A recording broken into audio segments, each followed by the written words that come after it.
All right, everyone. I'm going to call this FAST meeting to order at 10:09 a.m. Before we begin, I'm going to start with a territorial acknowledgement. We respectfully acknowledge that the SFSS is located on the traditional unceded territories of the Coast Salish people, including the Musqueam, Squamish, Tsleil-Waututh, Coquitlam, and Katzie nations. Unceded means that these territories have never been handed over, sold, or given up by these nations, and we're currently situated on occupied territories.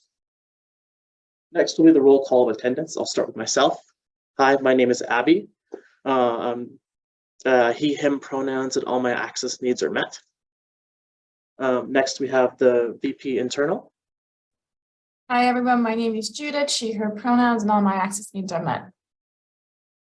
Thank you, Judith. Next, we have the FCATSU counselor, who is running a little bit late. Next, we would have the geography counselor. Hello, my name is Natasha. She, they pronouns, all my access needs are met. Thank you, Natasha. Mathematics counselor, unfortunately, is unable to attend. So next we have the earth science counselor. In the chat, he's put, hi, my name is Eden, he, him. Awesome, thank you, Eden. And then for student at larges, we have to make sure we get this amended on. I have a mistake, Amelia, you're not on here, but Amelia, you can go ahead and do your intro. Hi, my name is Amelia. I go by she, her pronouns, and all my access needs are met. Awesome, thank you. We'll move on to society staff. We have our finance coordinator. Access needs all met, pronouns he, him. Also, his name is Kurt. Thanks, Kurt. Kurt, oh, sorry, yeah. Awesome. We also have our temporary operations organizer here. Hi, all. Sindhu here, pronouns she, her, hers, and all my access needs are met. Thank you, Sindhu. And we have our admin assistant. Hi, everyone. My name is Fanny. Pronouns are she, her. In terms of access needs, I am in the office, so there might be either an echo when I speak, or it might be noisy. So I'll ask people to repeat things. Awesome. Thank you, Fanny. All right, we're going to move on to the consent agenda. It reads, be it resolved to adopt the consent agenda by unanimous consent. Under the consent agenda, we just have our previous two meetings meeting minutes that are ready. So if no one has any problems with that, we can adopt that by unanimous consent. If you wish to dissent, please use the raise hand function on Zoom, and we can consider these under new business. Oh, okay, cool. All right.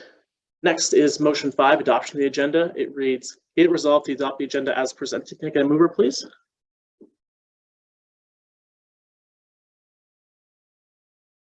Okay, I'll move. Can I get a seconder, please?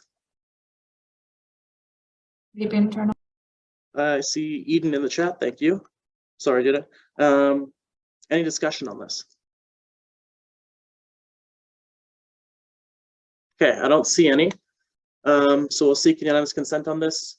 Seeking unanimous consent, if you wish to dissent, please use the raise hand function on Zoom, and I'll call on you for your vote. Seeing none, this passes. So that means we can move on. We don't have any new business items today, so we're going to move straight on to discussions. So our first discussion item is a carryover item from last meeting that was canceled. It's executive committee half-hour pay, and it was submitted by me, but it was submitted by Judith in the last meeting. So I'm wondering, Judith, if you want to speak to this.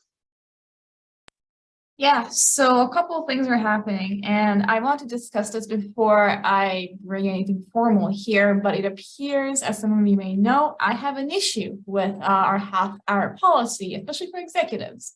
A cute little TLDR, a motion passed on December 1st, 2021, which basically lets both executive and non-executive counselors to work half their requisite hours in the months of April, August, and December, but get paid the full amount as if they work their full hours.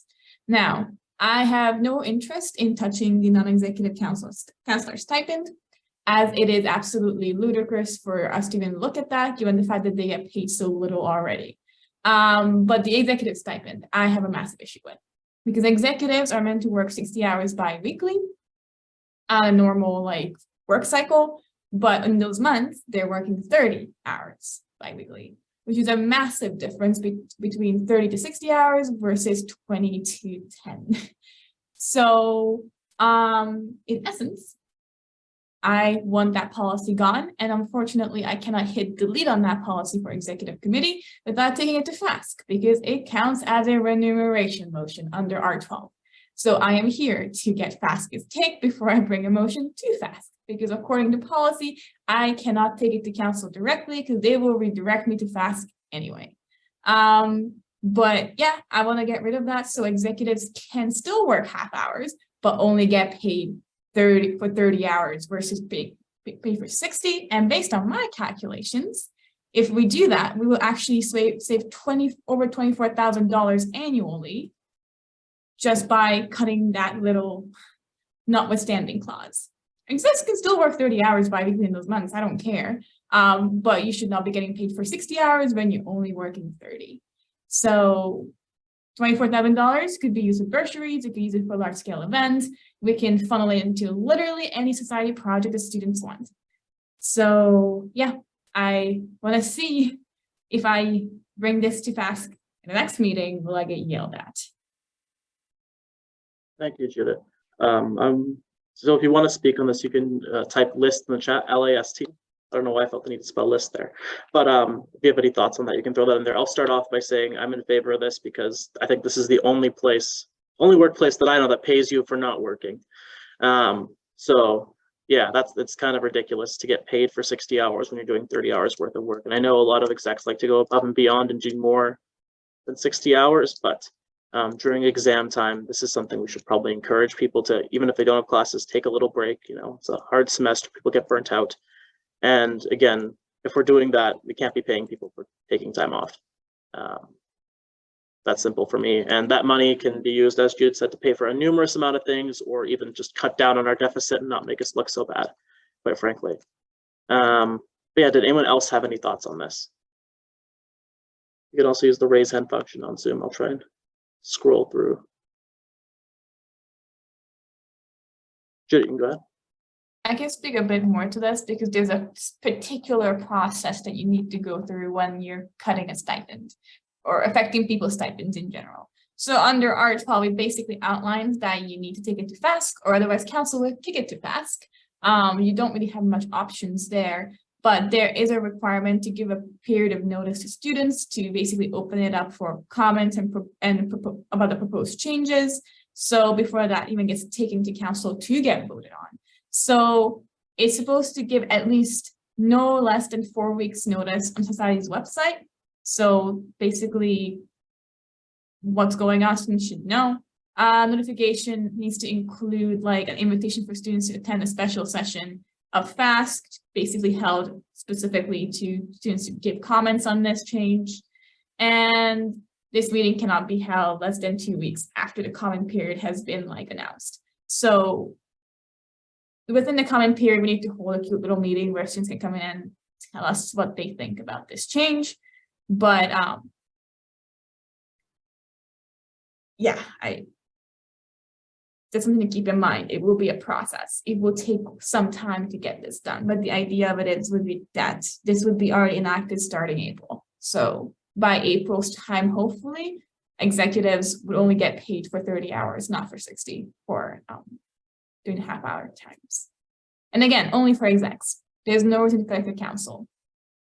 Cutting it for 50 people to basically barely reach the threshold that execs stipend cut would lead to is ridiculous, which kind of just speaks to the fact how much more executives get paid versus non-executive counselors. Awesome, thank you, Judith.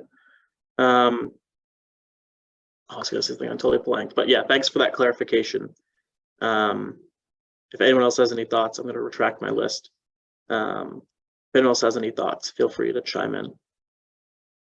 Or if you just want to give a general temperature check on like how you're feeling, if everyone's like fairly amenable to this, I think it's not too controversial, at least from my view, saving the society money and like making sure people are paid appropriately for how much they're working, at least on one end. I know people do over their hours and we don't really compensate for that, but is there anyone who's particularly against this?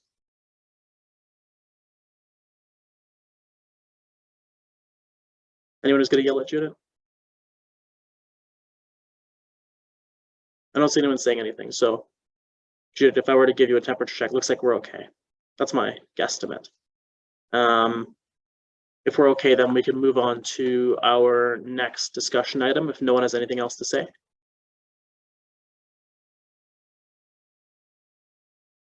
Oh, I remember what I was going to say. Sorry. So Judith, so in terms of remuneration and such, it wouldn't be in place for April. I believe, at least based on the council stipend increase from what I remember, it wouldn't start till the next fiscal year. So the first time it would be implemented is summer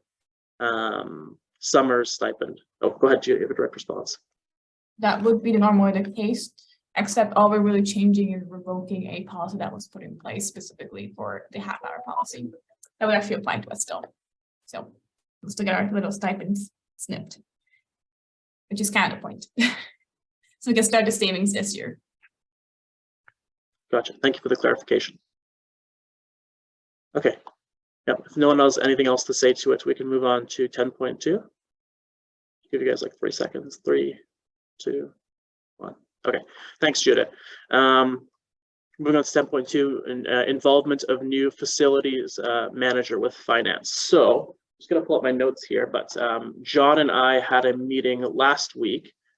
As you may know, John, formerly our building manager, was recently promoted to facilities manager, which has meant an increase in responsibilities for John. So I know he's not at this meeting right now, unfortunately, but he may be coming to future FASC meetings. As the facilities manager, he's now responsible for the Build SFU fund. And basically what John has requested is that he either needs access to Build SFU's billing or regular monthly reports, essentially.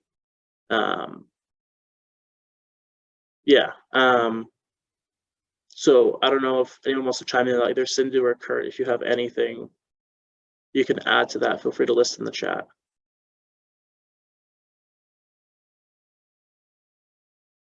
Or anyone else who has any thoughts on that.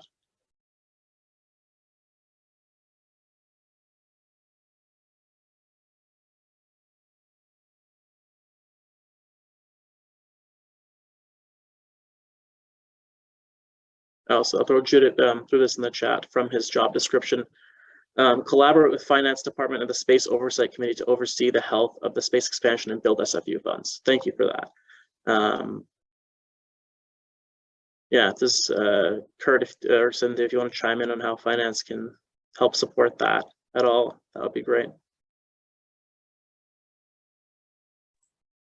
I've got no problem with that sentence being in his contract. I would have to collaborate with that person anyway, because that would be the person I'd be getting information from in regards to the spending in the space expansion fund. Okay, cool. Judith, do you want to go ahead? Yeah, a lot of John's new job description came from the fact when I was drafting it that he was already fulfilling a lot of these aspects that were added into his JD already, except he was not really getting the recognition for it. So nothing really changes here other than the fact that we are now officially recognizing him for the work he does. But yeah, I did want to highlight that he'll be collaborating with these departments, not taking work away from the departments. We will just have an additional oversight to make sure that those funds are kept in line and make sure that we don't eventually run out of money in those funds. But they want to clarify, so he will not be taking it away from anybody. He will just be collaborating with those departments to keep an idea as to how this department will be impacted. Awesome, thank you, Judith. If anyone has any final thoughts, you can list yourself in the chat. Give it a 3, 2, 1. All right. We'll move on to our last X-camera discussion item. Risk analysis, government and fiscal matters. This was submitted by Judith. Judith, would you like to go ahead with this? Yeah, so I want to speak about this because I was recommended that I bring this up to FASC, and I think it will be sent to governance very soon. So a lot of things that presented at the X-camera presentation in council as well, so for the audit, it became very apparent that a lot of our financial liabilities come from the fact that 20-year-olds are in charge of a multi-million-dollar organization, which seems to be a bit of a liability in regards to how money is spent and how things are considered and how things are tied up on our end, especially when it comes to keeping track of paperwork, receipts, reimbursements, and basically how motions are worded that will lead to reimbursements. So a couple things that I should probably flag here in case anybody didn't know. A lot of the executives have very extensive portfolios that impact the organization as a whole. I'm going to speak for my portfolio here for a hot sec because I think it's the biggest liability. You should not put a 20-something-year-old in place to writing your policies for a multi-million-dollar organization that could potentially lead to society have legal liability. That is absolutely ridiculous and a massive, massive issue if I were to write something that was not allowed and we get sued over it. And that will apply for literally any VP internal you have come in, unless they already have like years of policy experience. So if we want to look at things like how much we'd be billing for legal, how much we'd be billing for extra overtime for BD or any of these departments, that's a massive issue. Same for other departments, president's office. She's in charge of legal and with HR. If she doesn't have proper trainings for either of those, she would also be suffering regarding as to how to do her job and not to cause issues down those lines. VP Finance, same thing. Abby has accounting experience, but the VP Finance before him, none. Are we really that surprised that we're in a massive deficit when like literally nobody in this place who was an elected student leader had financial experience? So with that said, I want to get people's thoughts on if how to ratify this, because my sinking feeling is there's a way to fix this. It's just not going to be polite, because the reality of it is maybe student leaders that we elect in should concentrate on doing advocacy work rather than overseeing an organization that they had no training or prior experience to oversee, which would probably lead to hiring somebody who can do those jobs, who has that experience, which I can't say that any of the VP internals had, and I can't say any of the VP finances had, or even presidents. These are the major roles that govern this student organization, and at this point, I'm genuinely stunned that nothing was so majorly mishandled that didn't bring the society to its knees. I know that's not dramatic, but the amount of times I have to triple and double check my policies to make sure it doesn't like go against some kind of federal legislation is insane. And I think it's time that we bring in more people who can take that kind of burden on and oversee more of the operational aspects, and let student leaders just do student advocacy work, what we were officially elected in for. And students are questioning why we're just not doing just that. So I wanted to hear people's thoughts on this, because I think we really need to look as to how we're spending our resources and how we operate within this organization. Thank you, Judith. I'm going to list myself. I agree with everything you've said. As far as like students running this, unless you have a very rare situation, you have people who are in their young 20s who are doing positions which they're quite frankly underqualified for. Even with my accounting experience, I wouldn't say I'm qualified for this position. There was always the saying for the VP Finance position, no one is ever ready for it. And with the creation of the VP Internal, it's essentially the operations organizer role, just done by a student at a much cheaper rate.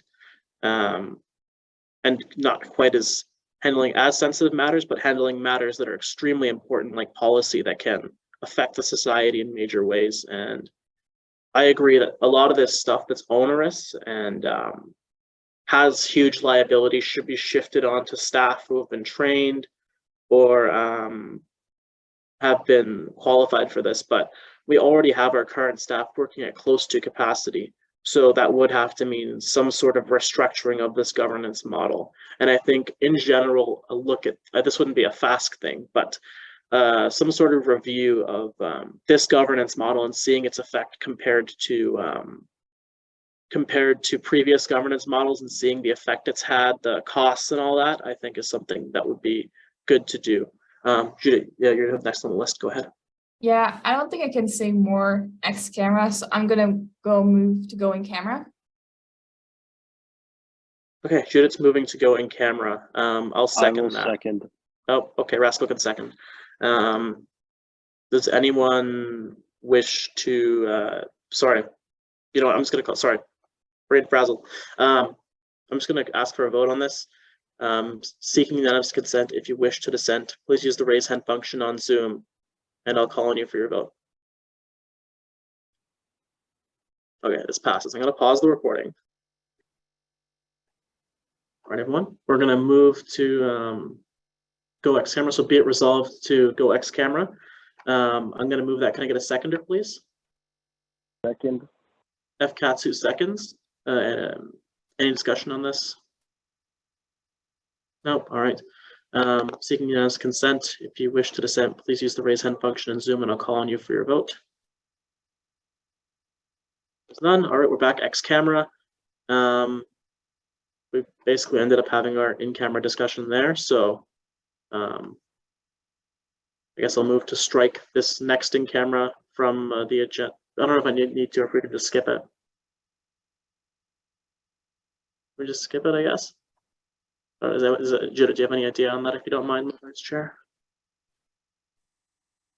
Technically, you can skip it because it would take suspension of the rules to strike it off the agenda. Okay, thank you. In that case, we shall just skip it. I guess then all that would leave is adjournment. So I'm gonna call for this adjournment. Be it resolved to adjourn this meeting at 11:01 a.m. Can I get a mover, please? Maybe Internal moves. Can I get a seconder, please? Eden seconds. That's Earth Science. Any discussion? Anyone really want to stay here and talk about finance? No, just me. All right, I'll seek unanimous consent. If you wish to dissent, please use the raise hand function on Zoom, and I'll call on you for your vote. There's none. All right, thanks everyone. I'm gonna stop the recording.